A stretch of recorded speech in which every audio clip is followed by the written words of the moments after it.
అయితే నేను మిమ్మల్ని కోరేది, ప్రజలు మనకు అధికారం ఇచ్చారు.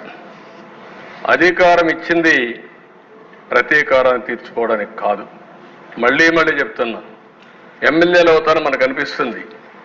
ఇన్ని రోజులు వాడు వేధించాడు, నా కార్యకర్తలు ఆనందంగా ఉంటారు, నేను కూడా వేధిస్తే నా కార్యకర్తలు తృప్తి పడతారనుకుంటారు. కానీ అది మాత్రం చేయొద్దండి. మనకు అధికారం ఇచ్చింది ప్రజలకు సేవ చేయడానికి, తప్పులు చేసిన వాడిని శిక్షించడానికి.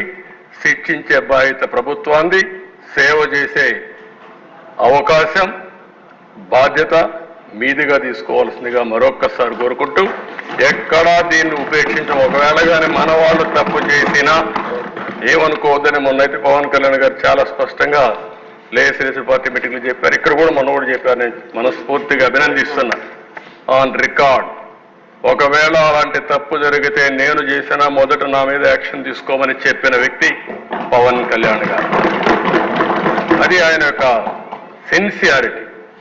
కాబట్టి మన మీద ఈరోజు అపోజిషన్ లేదు కాబట్టి మనం ఏదో మాట్లాడుకుంటే ఎవరు రేజ్ చేయలేదు అనుకుంటున్నాం. కానీ మనం చేసే ప్రతి పని 5 కోట్ల మంది అనుక్షణం నిరీక్షణ చేస్తున్నారు, వాచ్ చేస్తున్నారు.